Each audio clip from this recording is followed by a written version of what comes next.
Alright, so let's check out asteroids, comets, and all these other things. When I say all these other things, there's a bunch of names, and we're always trying to remember what it is. Which one is this? Which one is that? When it comes to this, I don't know. I'm a child of the 80s. I tend to think of this. If you don't know what it is, it's a very old video game called Astroids. So, what is an asteroid? Definitions, relatively simple. Orbits the sun, relatively small, smaller than a planet, could be as big as a skyscraper or bigger. Most of them are rock, carbon, metal. There's one that was in the news recently that NASA went and grabbed a piece of and is supposed to be bringing back. I think it's in a few years or so.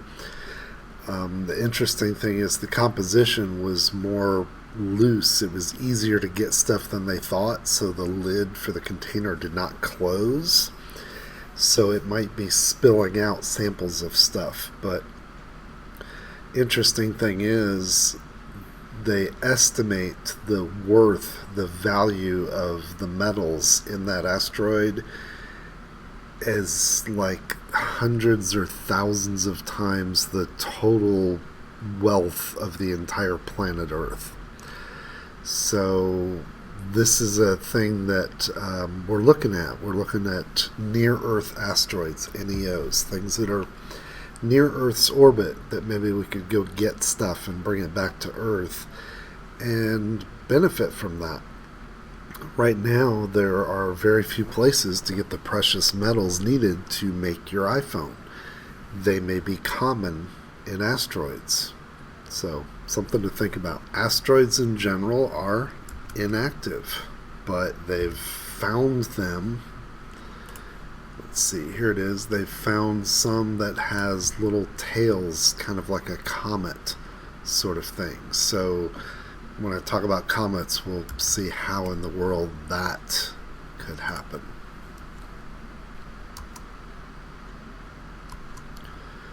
So comets are relatively small.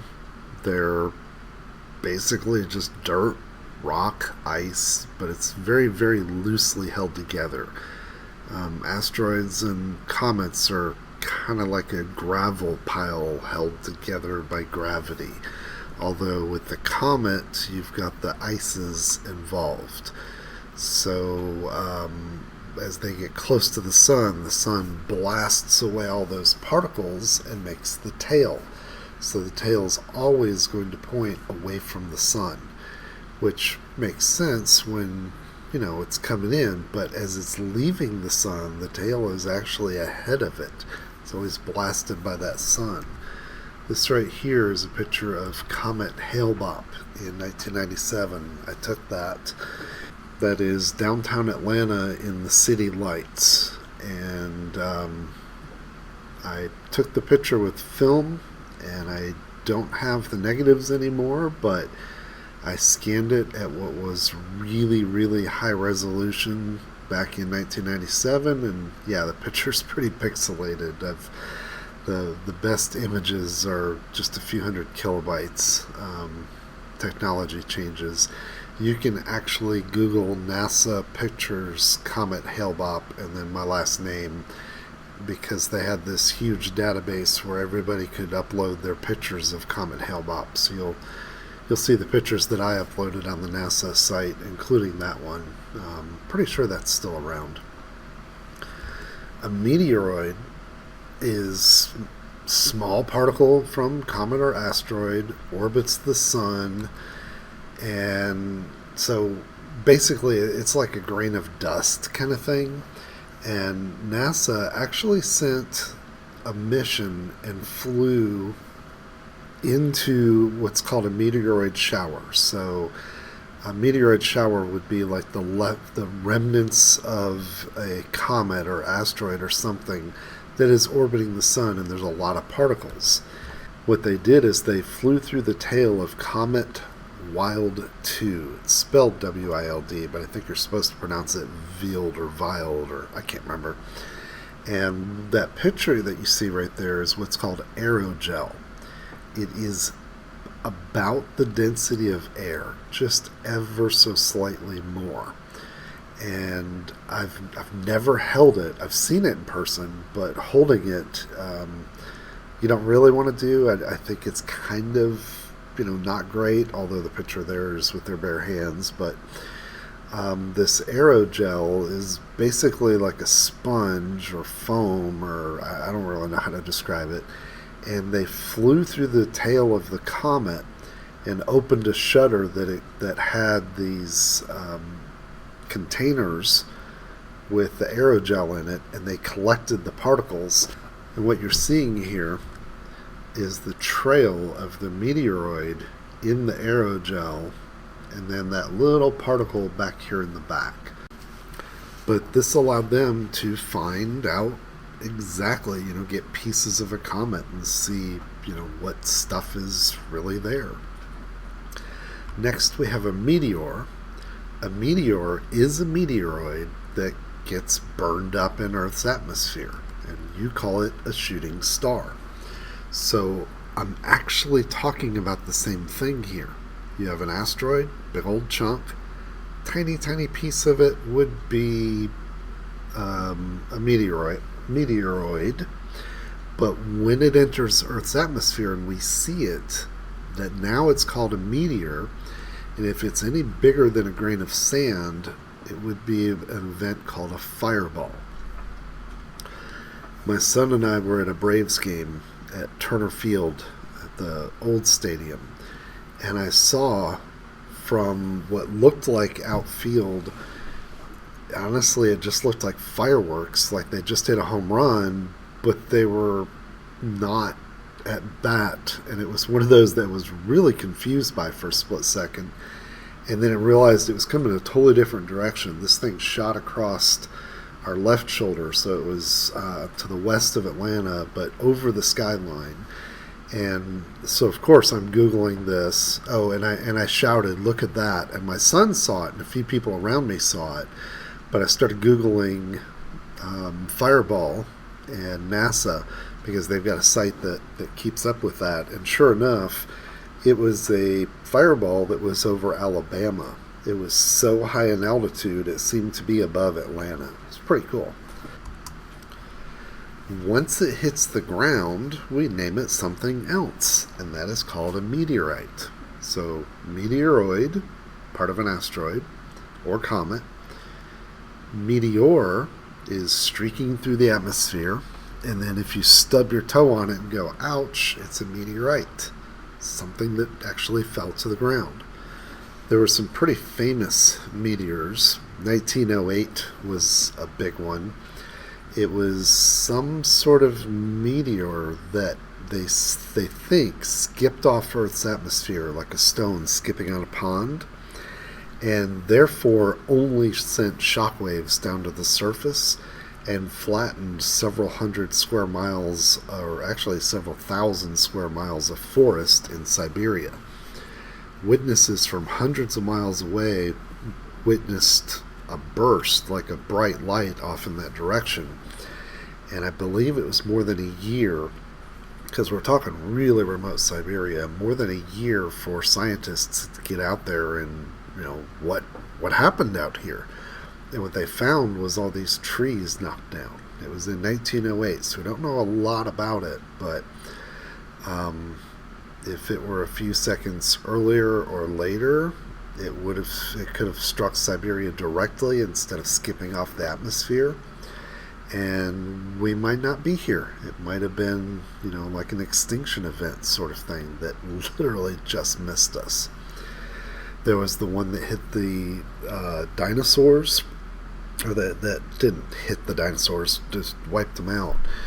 There was a scientist by the name of Alvarez that discovered this layer between, right about the time that the dinosaurs were extinct, there's a layer in Earth's rock, and he found that there were high levels of an element called iridium. Iridium is extremely rare, but very common in meteorites. So when he realized that the boundary in the rock layer of where the dinosaurs died, and there was iridium, which is common with meteorites, he hypothesized that a meteorite wiped out the dinosaurs. Then later, one of the oil companies was surveying the ground in the Yucatan Peninsula of Mexico, looking for oil deposits, and they found about a mile below the surface a strange circular pattern more than 100 miles across. And as they mapped it out, they realized this was a crater that was buried under a mile of stuff. And when they dated the rock, it was right around 65 million years ago. So it's been mostly confirmed that a meteor did wipe out the dinosaurs, and we think we know the crater. And from the size of the crater and the material and everything else, they can determine a lot, like how big it was, how fast it was going. And also, I don't remember the details, but apparently it hit a rock formation, an area where there was a lot of like sulfur or something in the rock. And when it burned up and kicked up into the atmosphere, it kind of poisoned the planet. And that's what wiped out the dinosaurs. But if it had landed a few seconds earlier or later, it would have been hundreds of miles away and might have just been a big boom with the giant crater without poisoning of the atmosphere. These are still hypotheses that we've trying to work out, but there's quite a few pretty cool ones. One of the more famous ones in modern times was just a few years ago in Russia. The eyes of the world today stunned by this image. This was debris from a meteor racing toward Earth, streaking across the sky there, crashing into the ground in those woods. And look at some of the other images emerging tonight. The cloudy trail the meteor produced, and on impact, this, carving a little pool into a frozen lake. It's the biggest meteor in more than a century to hit the planet. This one crashed in Russia. 1,000 people were injured from shards of flying glass and debris. Tonight here, we have learned there was no warning.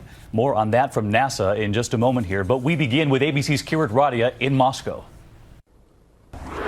It came out of nowhere, a bright speck in the sky, soon streaking across the horizon, followed by an almost apocalyptic scene, a blinding flash of light, and then all hell broke loose. Dizzying explosions, shattering windows, knocking these office workers to the ground. These students were lucky, protected by curtains from the flying glass, and these men barely escaped the blast. In the streets, pandemonium. Terrified residents thought the world was ending. People started to panic. Somebody screamed, "The end of the earth," he says. The chaos of the meteor was captured on cell phones and on dashboard cameras of cars, so popular here in Russia. The blast was so powerful it knocked down a wall at this factory. In all, over 1,200 people were injured, mostly from broken glass. 3,000 buildings damaged, over 1 million square feet of glass shattered. Many were injured after going to the window to check out the flash in the sky. The glass shattered and bounced back on me. My beard was cut open, this man says. The meteor was believed to be about 50 feet wide, weighing a whopping 7,700 tons. That's about the same as the Eiffel Tower. It raced towards Earth at over 40,000 miles per hour. As it crashed into the atmosphere, it began to break into pieces, causing those booms and sending those powerful shockwaves towards the ground, rocking a zone stretching hundreds of miles away, those shockwaves causing all of the damage. As for the pieces of the meteor, one of the bigger chunks landing here, leaving that massive hole in the frozen lake. Tonight, about 20,000 Russian troops are headed to the affected area. They'll be helping those residents who are struggling without windows. Temperatures are expected to drop well below zero overnight.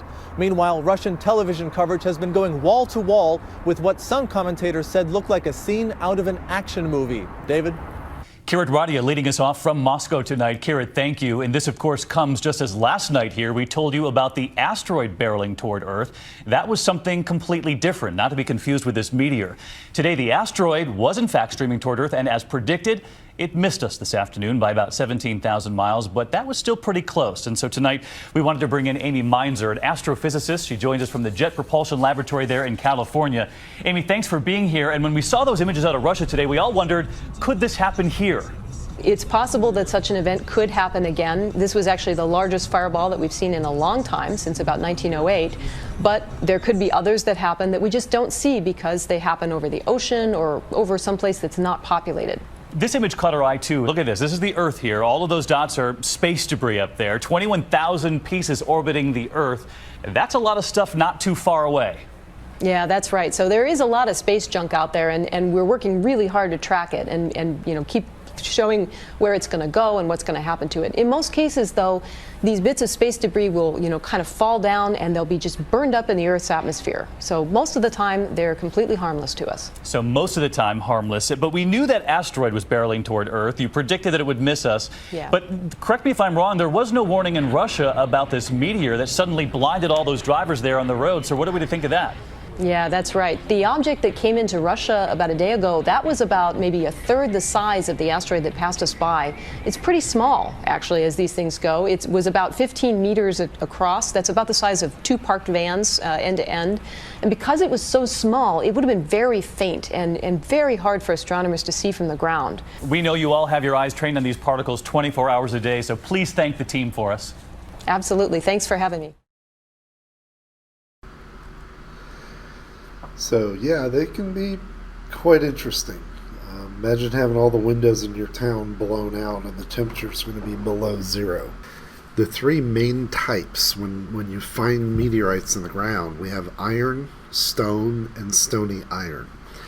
And there's actually a really cool method to find meteorites in your own yard. Little tiny micrometeorites are raining down on Earth all the time. They've estimated how many tons of material add to Earth every single day, and it's actually quite a bit. But one way that you can find a meteorite is with a magnet. And one great place to collect them is up on your roof. Now, don't pause this and go climb on your roof.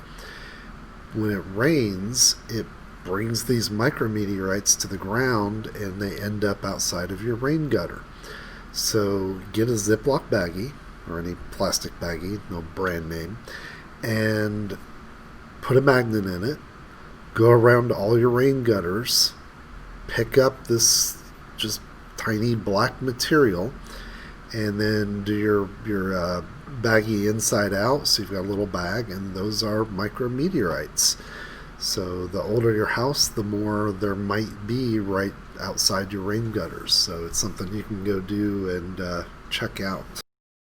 Now, one of my favorite things about the iron meteorites is that if you cut it and polish it and then rinse it in acid, this pattern shows up. The anybody speak German? Windmanstatten. And what you're seeing is, if you remember, the early formation of the solar system started with condensation. This is where particles just randomly combined with each other before they got big enough to pull in more material with gravity. And what these lines are the crystal formations of the iron at the very, very beginning of our solar system. So if you grab an iron meteorite and do this process to it, you're literally looking at crystals, these structures of iron that are older than planet Earth. And that's just awesome.